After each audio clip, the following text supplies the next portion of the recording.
Close your eyes for a moment.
Okay, lesson 9. Today we finish with the Niyamas, and although if you read the files, the coherence may not be that apparent, but actually they all come together in the subject of lesson 9 and lesson 10.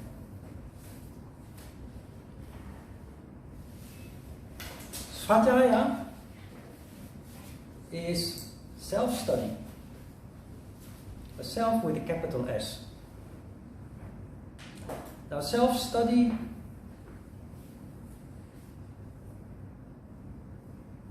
does not mean looking in the mirror, looking at what you look like, but self-study is actually an inherent part of yoga that occurs very naturally, spontaneously, provided that you practice yoga correctly. You see in the second paragraph that practicing Svadhyaya, or self-study, is only possible if you understand and practice Shaucha, which is purity, Tapas, which is austerity, and Santosha, which is contentment. What is the case? Why do you need purity or Shaucha? Because self-study means being bluntly honest about what you see, about what you feel, what you sense, about the conclusions that you come to about yourself and your life and your past. No hidden motives in the process. Tapas is very important. That was the subject of last week. When you practice yoga correctly, it is a form of tapas. And tapas is important because it is responsible for that process where energy rises up and fuels the entity in you that naturally leads to contemplation. And the first thing every human being, without exception, does is contemplation of the self. The moment a human being develops consciousness opens up and continues to widen as a result of practice yoga. The very first thing you contemplate is yourself. You become aware of yourself. And with that, you start digging. You start digging into who you are, where you are from, why you are here, etc. That is real self-study. So you do that with an open mind. Whatever it is that you encounter is just as it is. And that is why you need the third element, contentment. Because there will be elements that you don't like. There will be elements of yourself, your life, your past, inevitably, that you don't like.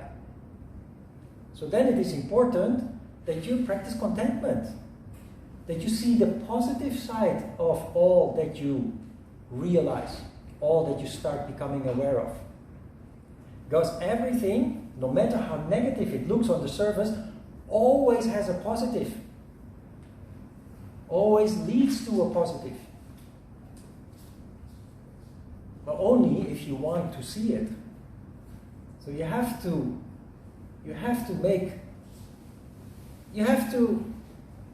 practice contentment, literally, consciously, deliberately. The first reaction when you encounter something that you don't like, something negative, something unpleasant, something traumatic, painful, the first reaction is emotion.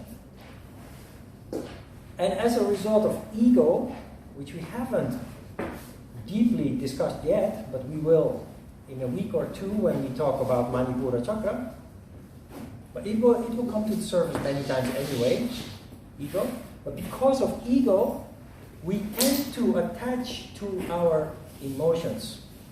And as a result of that, lose sight of the reality. Lose our ability to think rationally. A human being has this strange habit of liking misery, drowning in misery, and kind of liking it. That is where the word melancholy comes from. That is where soul and blues comes from. Glorifying our suffering. That's because of ego. And we all have a tendency to do that. But we know that that is a lost exercise. We lose a lot of energy and time as a result of this. Identifying with our misery. Often even just totally losing our way. So it is important that you consciously implement the practice of contentment. That you, the moment that you're hit by regret, by sorrow, by pain, dissatisfaction about yourself, about your life, about where you come from and where you seem to be going. When hit by all these kind of sentiments, you have to immediately go into a mode where you rationalize. You rise above your emotion and you rationalize. Why am I feeling this? Number one. What does it mean? And what am I supposed to do with this reasonably?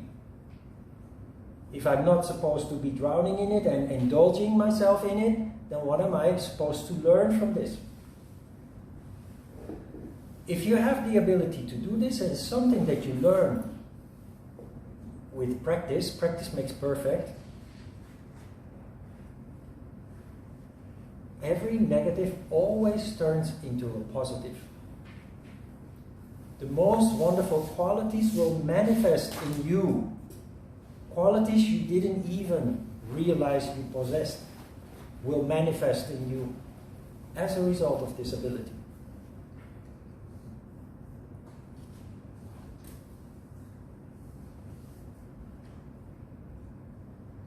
You see, there are several paragraphs that deal with karma.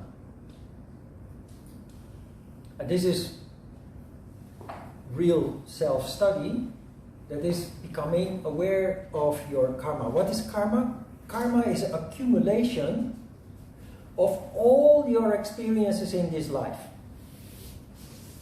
But allegedly, there is also karma that is related to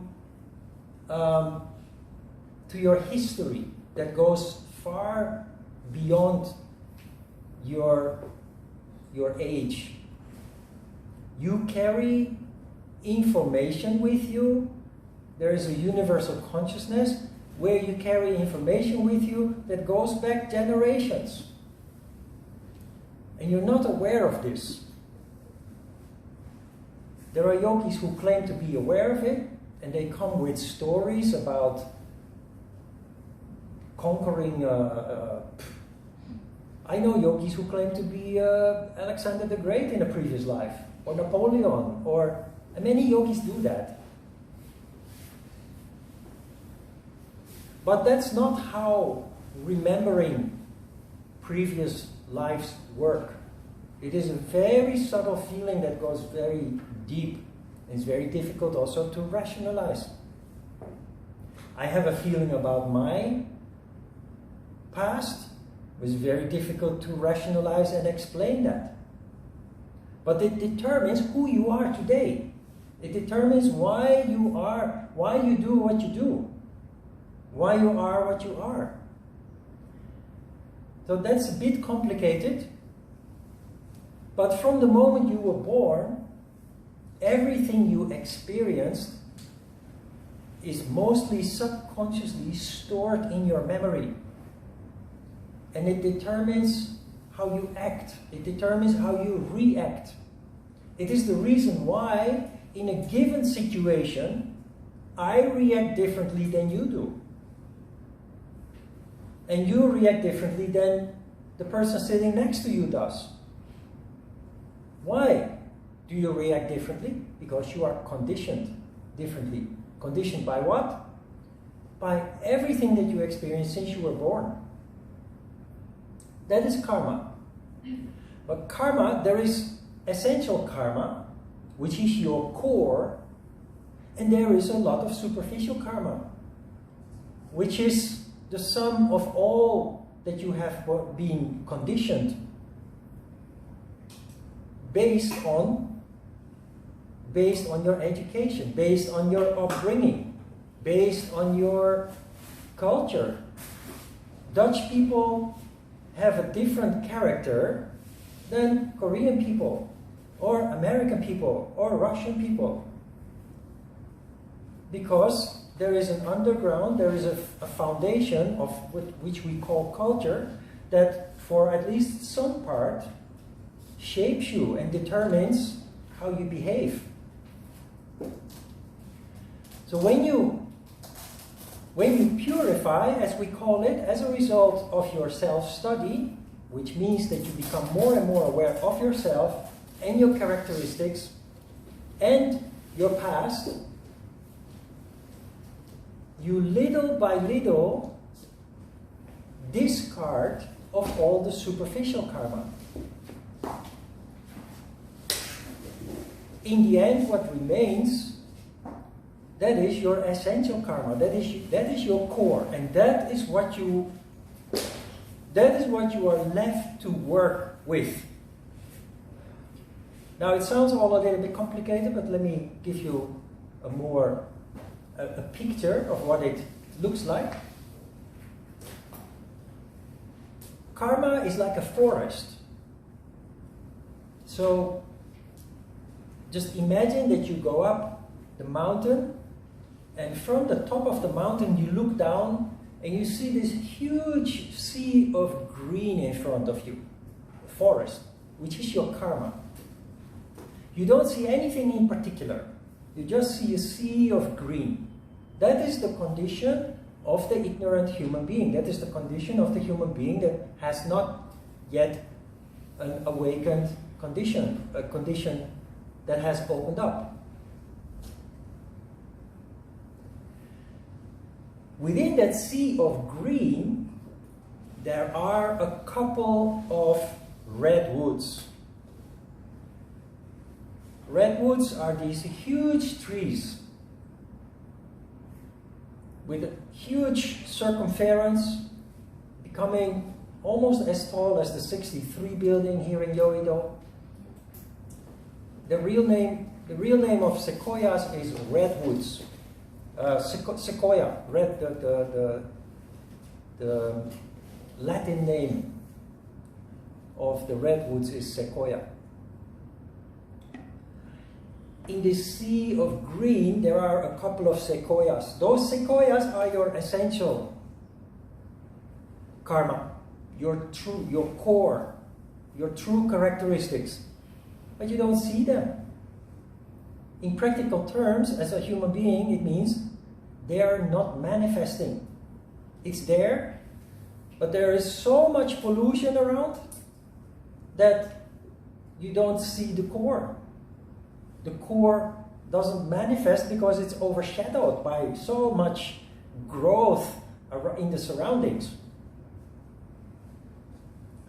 The process that happens in this forest as a result of your yoga practice and your increasing consciousness is you start cleaning up the forest. Starting with the brush on the forest floor.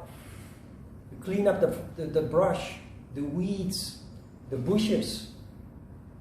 Still, standing on your mountain still looks like a sea of green. Nothing that stands out yet. But the purification is ongoing and it proceeds, and you start clearing the smaller trees after the brush, after the undergrowth. So more and more you clean the smaller trees, the more you now start to see shape. You clean up the medium growth, the medium height trees, and in the end, what you see from the top of your mountain, you see 4 or 5 of these huge sequoias, redwoods. That is your true core. So this is a process that takes years. In practice, to stimulate the process, how do you deal with all this? It sounds very unscientific, but the way to stimulate the process of discovering your true self, practicing self-study, is to start following your heart. And again, we end up at a fork in the road, and you take the road to the right with the obstacles and the challenges, because that is where the heart leads. But you start following your feeling. So based upon what do you follow your heart, your feeling? If something makes you enthusiastic, feel genuinely interested, inspired, it is something that deserves attention, because it is something possibly, not certainly, possibly related to your core, to your real self. If something makes you feel alive, enthusiastic, inspired, it is at least something that deserves to be explored. You can be wrong, because sometimes we are following a fantasy, a pollution. But that's all right. Not only practice makes perfect, but the only way to come to the core is through the process of trial and error. So if something makes you enthusiastic, inspired, feel alive, you explore that and just see where it brings you. If it appears to be a soap bubble, you just leave it and move your attention to the next. The opposite is, of course, remember the story that I told you about the girl that was brought to my yoga class by her dad, who wanted her to become a ski professional. It killed this girl. Not physically, at least not yet. That might be the final station, but spiritually. Not enthusiastic, depressed, suffering, until the class was over, it was time to go to school. Her father should actually stimulate her maybe to become a teacher. Stop torturing her. That is the huge difference. If something makes you feel down, depressed, feel resistant, not wanting to go there, not wanting to do it, You have to learn to respect that. Now, never tell this to your children, because they can't handle this. If you say to your children, follow your heart, and do not engage anymore in things that you don't like, they will play computer games all day, eat pizza and hamburgers all day, and they will not clean their room and do their homework anymore. So never tell this to a child. For an adult, this is very important. Because many people, you can see in the subway, on your way to work, you can see everywhere in the street, especially in big cities, where everybody is on their way, being busy, going to work. You see many people whose spirit is dead. Many people who are dark, depressed, and suffering. And just like robots, every day they go through the motions because they don't know what the alternative would be. It is how they were trained, how they were educated, how they were conditioned. We were trained, educated, and conditioned in that way. To turn that around is not something done easily and quickly. It is a long-term process. It is a process of 2 steps forward, 1 step back, as I mentioned before. But you learn by doing things very consciously. Even as a yoga teacher, I have ended up becoming dark and depressed. And instead of just for the sake of paying the bills, just continuing to do what I did, I closed my yoga school in Itaewon, not knowing what I was going to do next. But I did what I'm telling you to do. I'm not a teacher. How do you say that again? In English, there's an expression. I teach what I preach. Yes, I practice what I preach. I put this into practice myself too, and I'm telling you, it is not easy. But then, this is actually for the next session about surrender. Then I started noticing that if you have the courage to make those important decisions, the universe is there to help you. The higher powers are there to help you. They do. I noticed again and again, every time I lose my faith, my belief, something amazing happens. When I closed my school in Itaewon, I started following another dream from my heart. I came to Korea, I started a yoga school, following my heart, but I got stuck. Exhausted. So I closed my school, and it was a very painful process. You have to call the demolition team. There are like 10 guys that come to break this wonderful cherry wood floor, and they break the walls because you have to hand back the space to the building owner, clean, empty. So on a Sunday they demolished everything and took it all down to the truck. It was a very painful process to come even to the decision, actually. But I really felt I was killing myself, literally and figuratively. The moment I handed over the keys, it was a huge relief, and I knew I had done the right thing. And I thought I will go to Australia. Yeah. Never happened, of course, because it took me 9 years to come to Korea. So, but I thought, yeah, I will go to. I found out at Gimpo Airport for 10 million won, which is about $8,000, you can get a license to fly a single-engine airplane. Gimpo Airport. I went there and I talked to the instructors, and I started becoming really enthusiastic about that. And Australia is a huge country where there are many people employed in the business of transporting things with small airplanes. So I thought, being a yoga teacher was my dream. Well, if I can't do that anymore, then why not fly and make money flying. It never happened because 3 weeks after I handed over the keys, I got a phone call. So I started calling it the phone phenomenon. Because ever since then, whenever I am stuck and I make a big decision to leave something behind, sooner or later there comes a cacao talk or a phone call. It's the same way I found this studio. That's the culprit.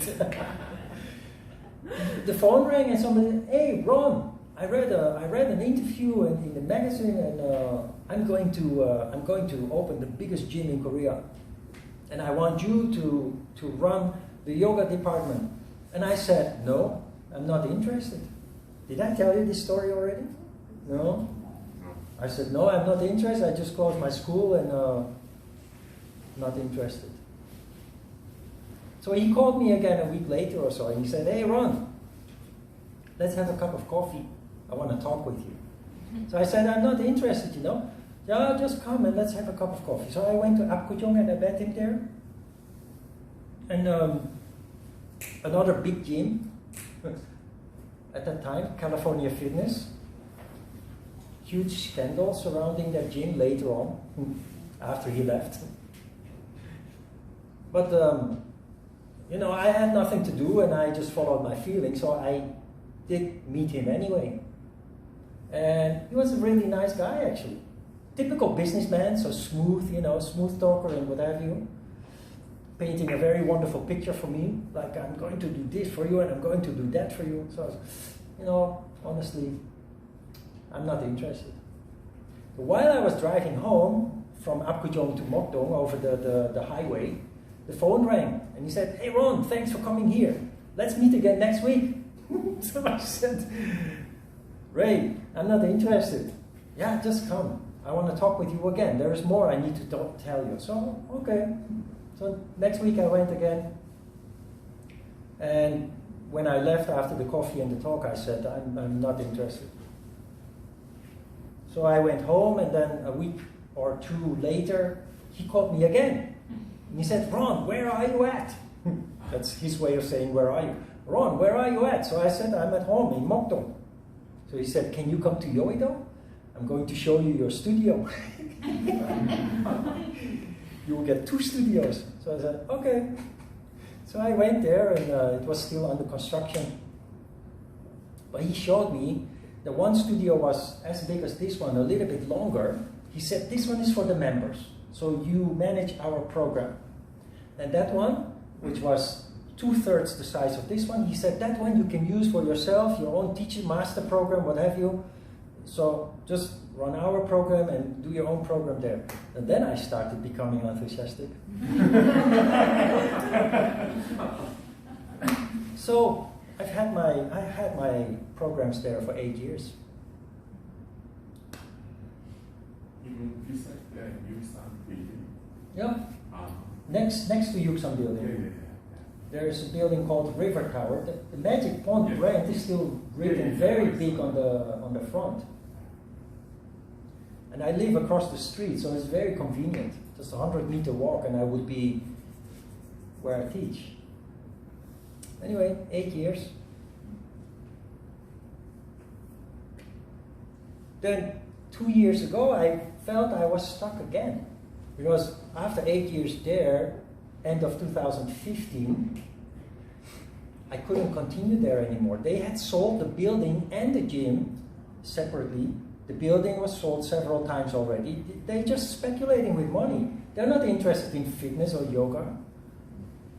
They just buy something, make it profitable. They used me for that, and other people, of course.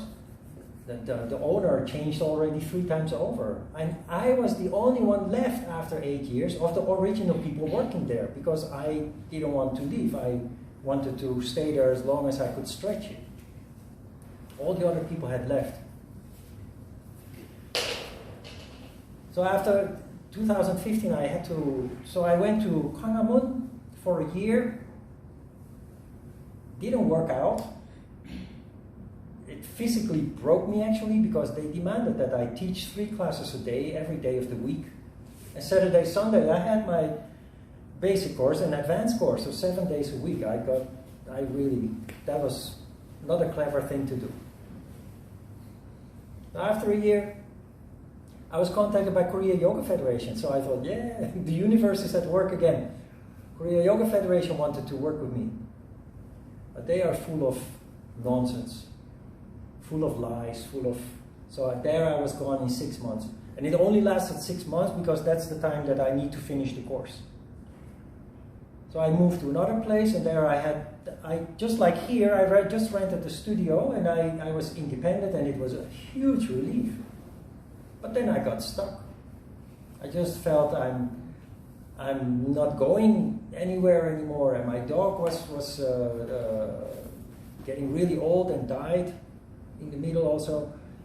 And I don't know, I was deflated, dispirited. And that's the same thing that happened when I closed my yoga school in Itaewon. It's time to make a bold decision.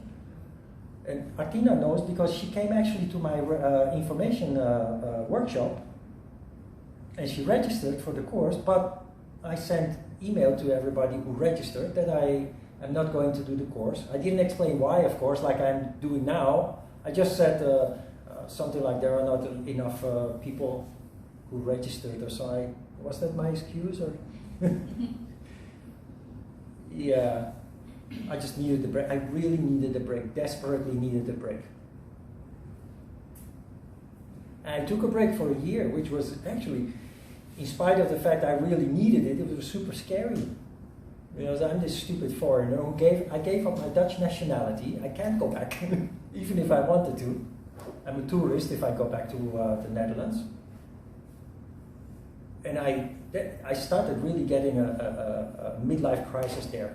Like, oh my God, what have I done with my life? Following my heart, so stupid, so naive. But then, pok, there was Neda. Hey Ron, I'm talking with somebody. He has a nice studio in Yoido, and you can use it. And I had taken a break for a year, and I felt good. I felt ready to do something again, and it was exactly the moment that the Cacao Talk came, and I came here to visit, and I saw how big it was, and I thought, yes, they're doing it again. And that is following your heart. It's scary. I don't know if I should recommend you doing that, but actually it's yoga. Why is this important? Because it keeps you alive. And why is that important? Because spirit, which is the crown chakra, higher consciousness, all the wonderful characteristics that manifest, that we call Raja, they can only manifest if there is the energy available to do so. When you are stuck in your life in gray and dull routine, because that is how you were conditioned and trained and educated to do, there is no spirit, there is no higher consciousness, and there is no manifestation of those higher characteristics. So that is why all this is important. So I recommend that you approach this in a playful way. If you listen to the stories I'm telling you, sometimes it sounds like very dramatic, sometimes it sounds like very fantastic. It is a roller coaster ride in a way. But you become more and more convinced that when you are on that path and you have the courage to do so, there is a higher consciousness that takes care of you. It often comes when you're most desperate. It often comes when you really don't know anymore what to do, where to go. It's the reason why I accepted Pada and Papi in my life, the two dogs. It was exactly a moment that normal people, if I were a normal person, it would have been the last thing to think of. Because I have to take care of myself and my future. No, if you don't know what to do, do something that you can do here and now, and the rest will come by it on its own accord. That's what I've been doing in the past years, not only with dogs, also with people. I've helped people in very crucial stages in their life, students and ex-students. While I was kind of needy, instead of feeling needy, I just projected my heart into helping others. Because at that moment, that was the only thing that I could do. And you know, that's also karma. You plant seeds, and those seeds sooner or later will start to grow. Not when you want. You have to be very patient and just keep going. And that is where contentment comes in. The practice of contentment, that you, regardless of the situation you are in, regardless of how miserable you sometimes can be, we all are, regardless of how desperate you sometimes, your situation seems to be. Count your blessings. Keep going. Focus on the things that you can control, not on the things that have gone out of control. And then sooner or later, all the dots connect and you see that every time you actually are allowed to go to a level higher than you were before. That's how you grow and evolve, truly evolve. It's not easy. On the contrary, and maybe you remember I told you a real yogi is a real warrior. Because that is what it requires. And if you were not a warrior before, I think you were, otherwise you would never have ended up here. If you were not a warrior before, you develop the qualities of a real warrior because of your yoga practice. Because a true warrior is also located in the crown chakra. Courage is a characteristic of the crown chakra. So we'll talk about that in more detail when we discuss the chakras, which is after next week. We start with the chakras. Very interesting. Human psychology based on yoga philosophy is so amazingly logical and wonderful and uncomplicated at that.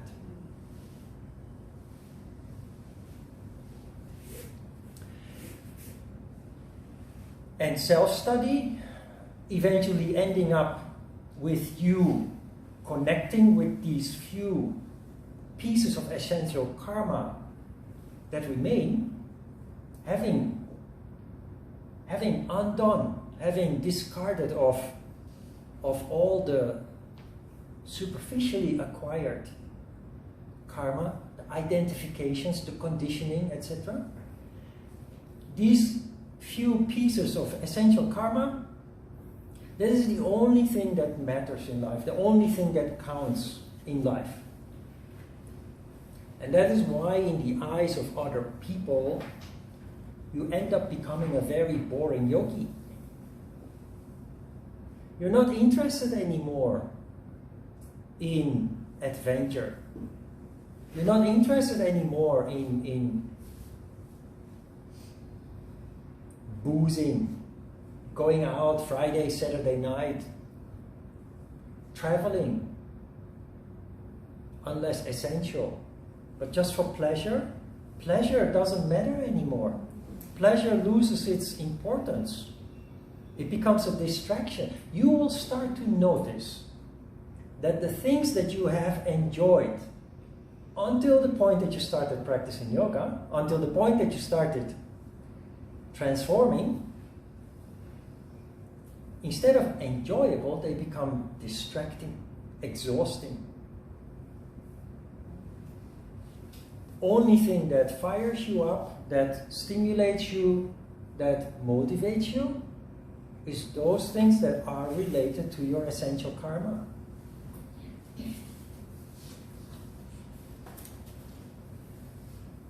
And the rest is not attractive anymore. In the eyes of other people who don't understand that, you have become insipid. You have become a boring person. But your life more and more plays internal. While unconditioned people, lives plays more and more external. We talked a little bit about, we touched upon this a little bit about this last week, about being introverted. You need more and more I time. Why? To connect with your inner self, with your true self.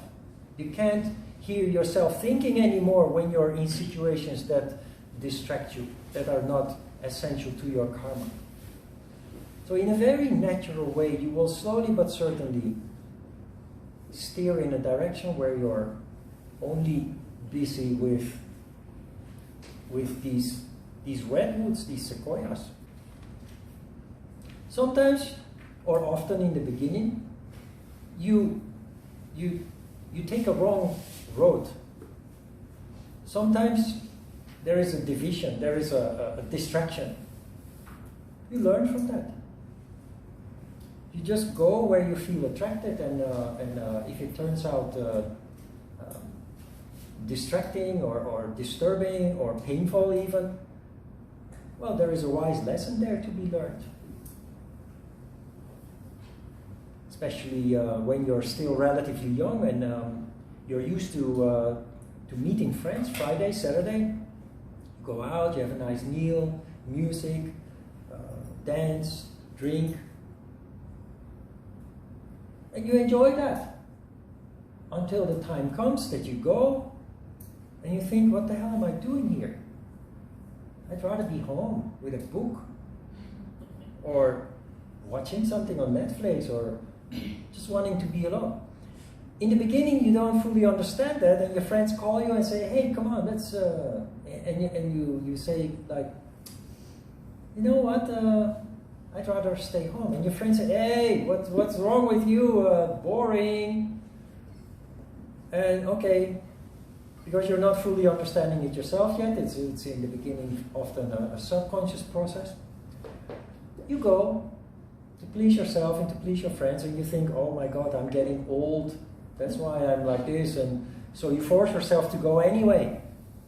And you end up standing in the corner, everybody is having fun, and you're there like, drink in your hand, and the music is so loud, and what am I doing here? I'd rather go home, rather be somewhere else. I see by the smiles here and there that you recognize this. This is normal, this is not abnormal. So next time confronted with such a situation, respect it. Or moreover, appreciate it.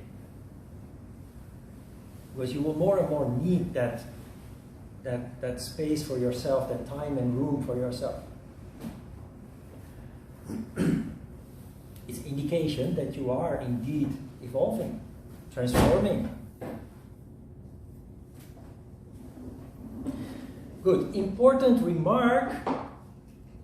I noticed that when I wrote these handouts more than 20 years ago, I mentioned Aum a lot. You see that on the bottom of the first page, the last paragraph on the first page. Self-study in thoughts, concentrating on the Aum mantra is mental self-study. That sounds like a lot of baloney now, because what it really means is meditation. When I mention Aum in my handouts, remember this. Aum equals meditation. It's just another way of saying meditation. Because it is in your meditation that this happens. It is in the silence of your meditation that you connect. I think I mentioned it again a little bit further.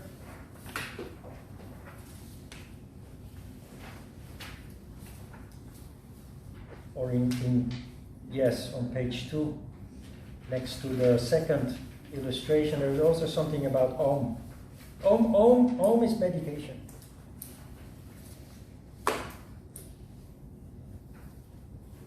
I once entered. You know the foreign market in Itaewon, close to the mosque. Yeah. So that shop existed already 20 years ago, and I went there. I went there in the beginning of 2000s, and there were two Pakistani guys, I think, And they were sitting on a bar stool, pretty high stool, and there was no one else in the shop. And they were just sitting on that stool singing Om. And I asked them a question and they just ignored me.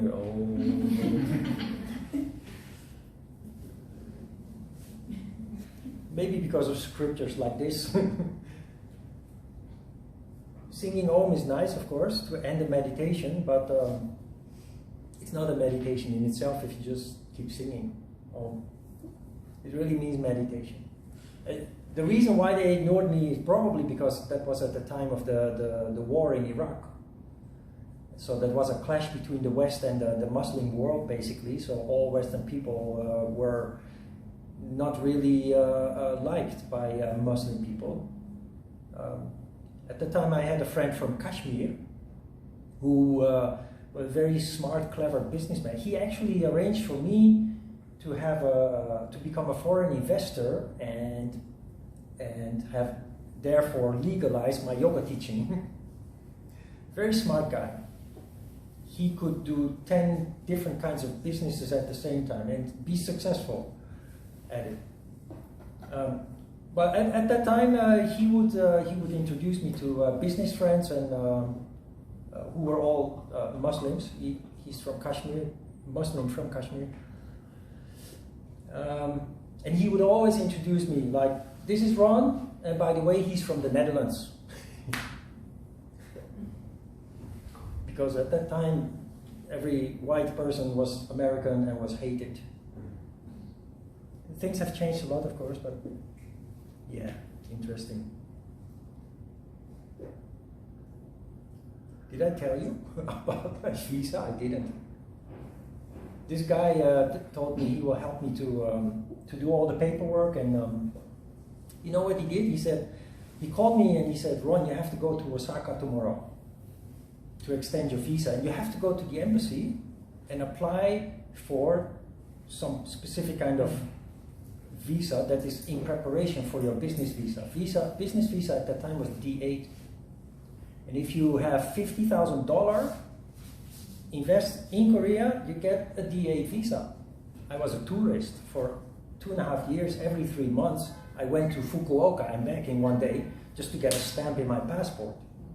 But I had just come back from Fukuoka like 3 weeks before, and he said, Ron, you have to go to Osaka tomorrow. He didn't explain. He just said, so I said, hey, I have 2 months left on my visa. No, he said, I will meet you at the airport and I will explain. But get a ticket and go to Osaka. You have to go to the embassy there. You know what he did? I came back from Osaka after filling in the documents for applying for a business visa. I came out of the secluded zone of the customs, and he gave me a big envelope with $50,000. He said, Ron, you have to go back in and declare this money. He didn't want to give me that before the trip to Osaka. He was afraid that I would run away with his money. So I came out and I said, they're never going to allow me back in there. He said, yes, just, you see this guy there? Just tell him that you forgot your suitcase. So I said, okay, what can I do? I really didn't think they would ever let me in, what can I do? So I went to this guy. I said, I forgot my suitcase. He let me in. Yeah, this guy is so smart. Wani, his name is Wani. So I went in, I went to the desk where you declare money. They counted it, they wrote an official document, you go to the immigration office, to the bank, and so my Magic Point limited company was born. Of course he took the money back. My bank account was empty again. Yeah, interesting. A servant of the higher powers. Wonderful guy, I'm still in contact with him.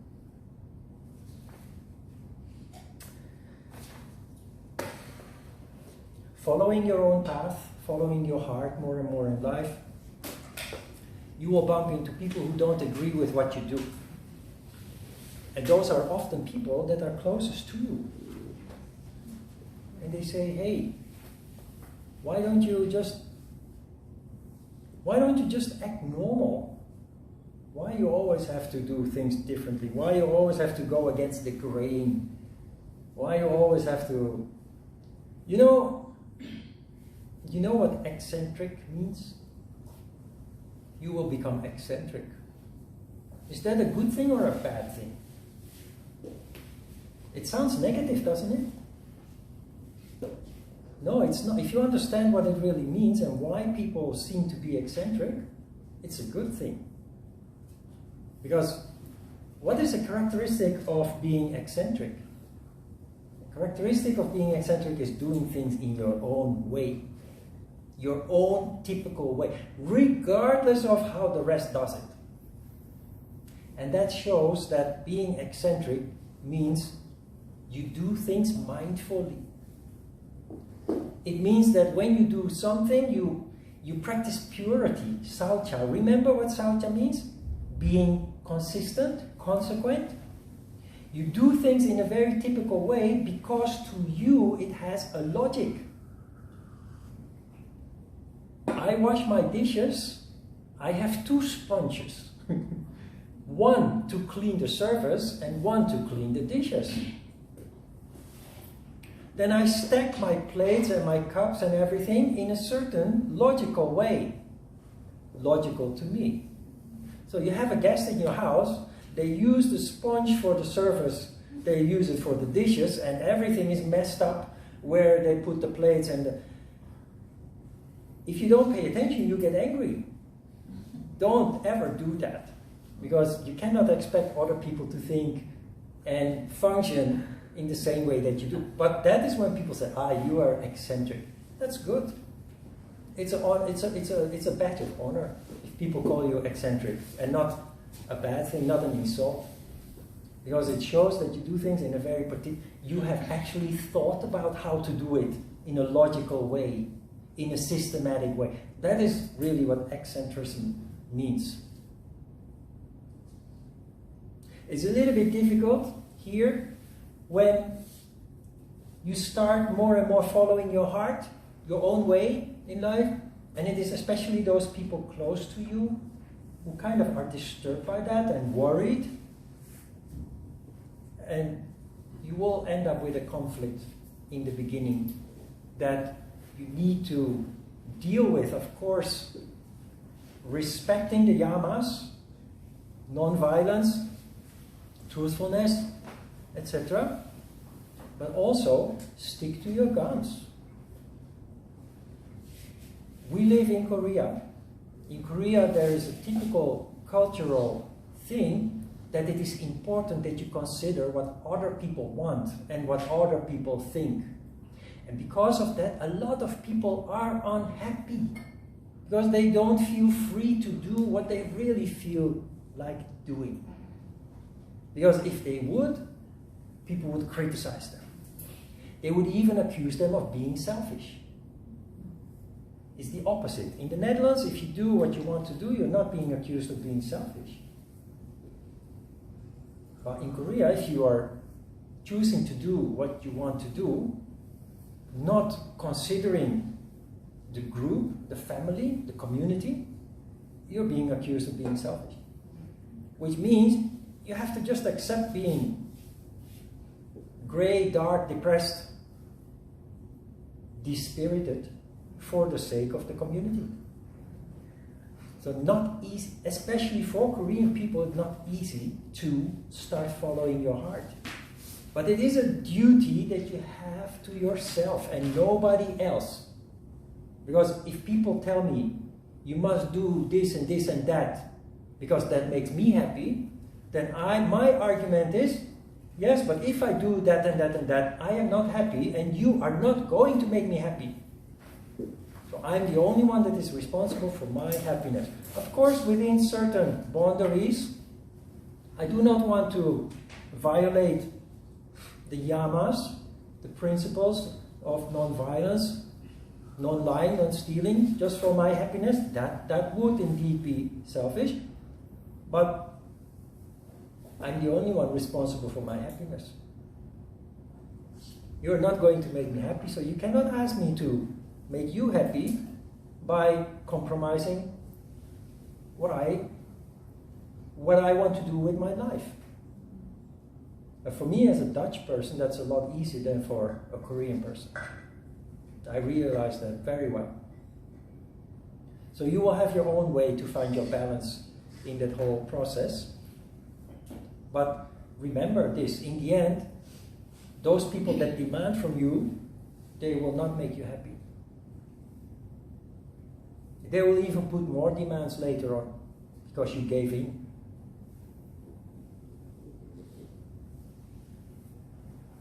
You can feel it. The real yogi is not only a warrior, he's also a rebel. There's no other way.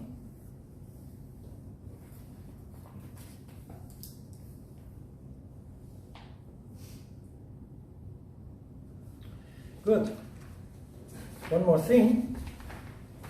I once found this, I think on Facebook. I'm going to draw it for you on the whiteboard. Because for me this is pure yoga.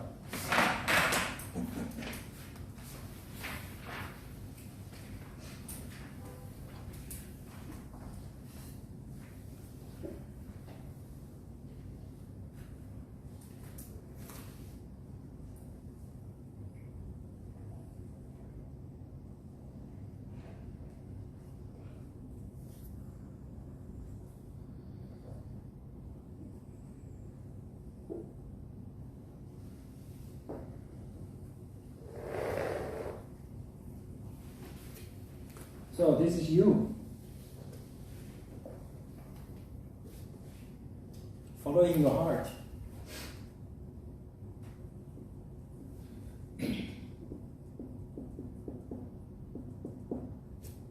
Whatever you choose to do, you do because you love it. Okay? That means either you're passionate about something, or you feel it is a mission.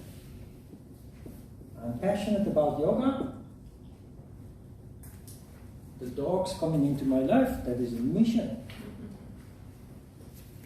When you are passionate about something, how do you become a specialist? You can do something for many years, have studied and trained many years, and yet you're average at what you are doing.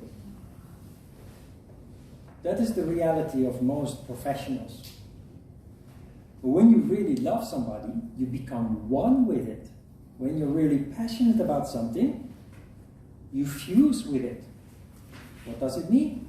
You become a specialist.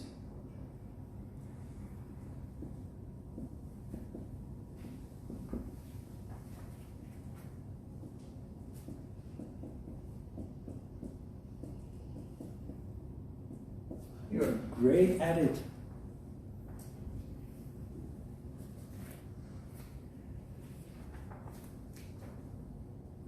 So,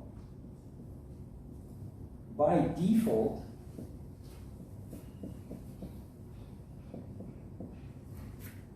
it becomes your profession.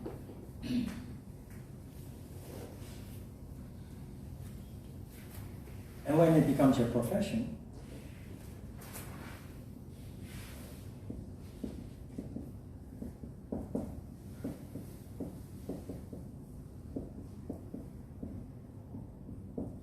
you are paid for it. That is how you create an income out of a hobby. That is how work can be spiritual. If it's on the other side, a mission, it's something that the world needs. There is a desperate need for, in my case it's the dogs. You can work for an NGO. Doctors Without Borders, World Wildlife Fund. Do something that makes this world a better place. Out of mission, out of care, from your heart. In both cases, the heart is involved. No surprise. You follow your heart. The world needs it.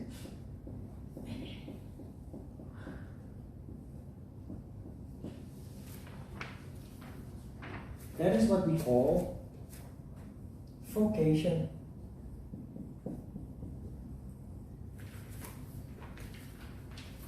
And in the same way, eventually, you will get paid for it. It sounds like ideal, but this is eventually what happens if you follow your heart.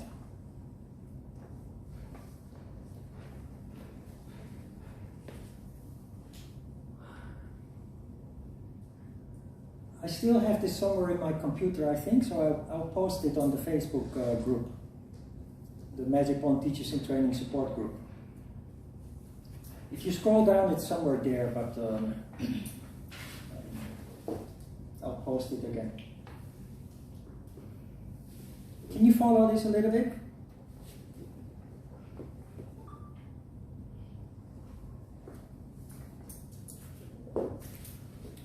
Okay. Questions?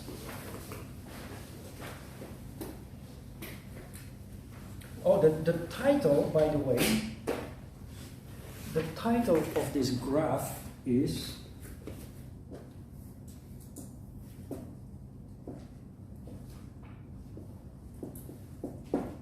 Purpose.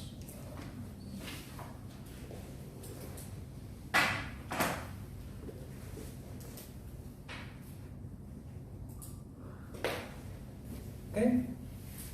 What's in the spaces where three circles intersect?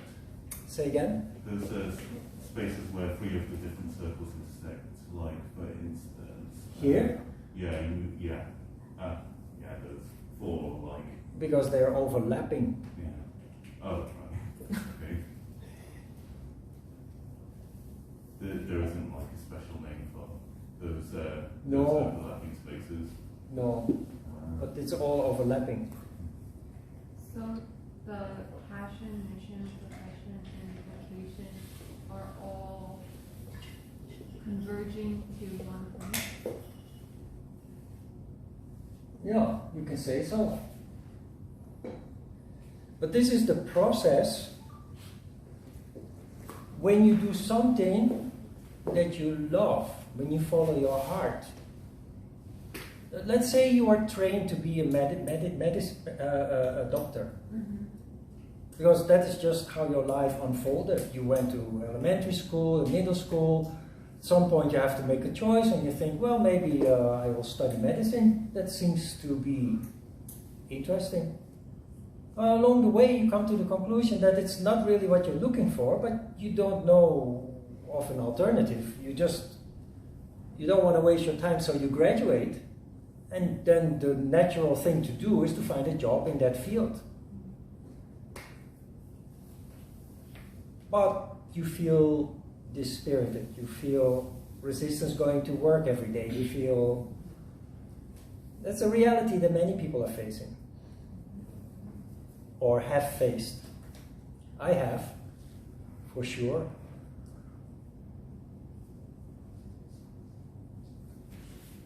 If you then have the courage to investigate what is deep inside your heart and figure out what you would really like to do, you have to decide eventually to make a switch. You start investigating, you discover something, you would actually, instead of being a doctor, you would like to do something else. But based on feeling, not calculation, rational thought, feeling. What do I really like? Airplanes, cars, animals, human beings. Human beings, you may be at the right spot as a doctor. But you come to the conclusion you want to do something. It's scary because as a doctor you get a good income. So my advice is, if you're in such a situation, make the transition very gradually. And there you have to be very rational. Follow your heart, but don't be foolish. Patanjali says the misery that has not come can and must be avoided. Figure out what you really want and then carefully prepare for that. You may have to re-educate yourself. But until you're ready, keep your job as a doctor. Because it gives you the stability and allows you to work towards another profession or another direction. And it means that most yogis, most yoga practitioners have a period in their life where they're double busy. And that is a necessary period to make the transition. You have a full-time job, but at the same time you're going to school in the evening to re-educate yourself. That is very kind of a paradox with yoga advising you to have more and more room for yourself, but it is an inevitable obstacle we need to overcome. And that is where you show your true heart. Because if you're not really motivated, you'll never be able to get through that period of being double busy. But if you're really motivated, passion or mission, it's your fuel to get you through that period. And it is so satisfying once you have come through. It gives you a sense of control. It gives you a sense of being in control of your own destiny. It's very special because most people what is the expression? You don't have the heart. Literally, you don't have the heart. But if you find what you really want, it will fuel you to do the impossible. Not easy. There will be many times that you want to give up. It's so challenging and exhausting at times. But then you remind yourself of why you are doing it, what you are doing it for.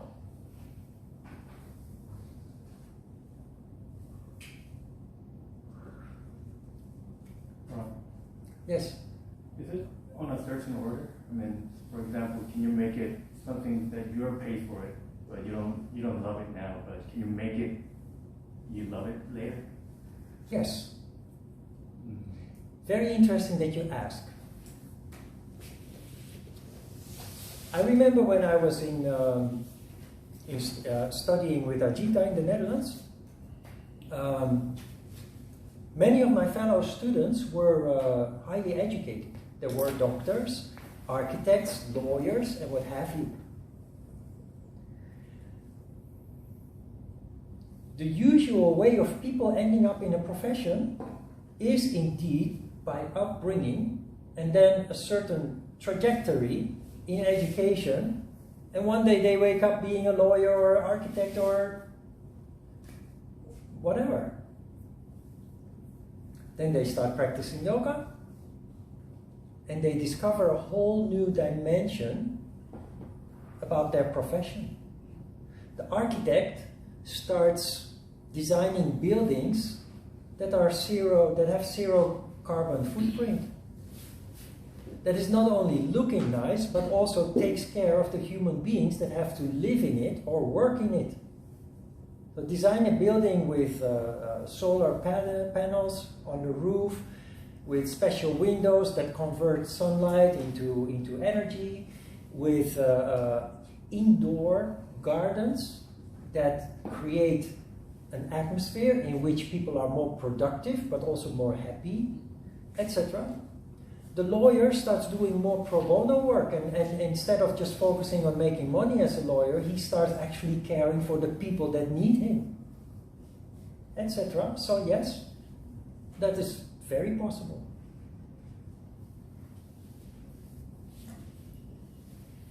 You put heart into whatever it is that you do. That is the difference. Before yoga, it's just the head. After yoga, it's the head in combination with the heart. So functioning from the heart becomes more and more essential.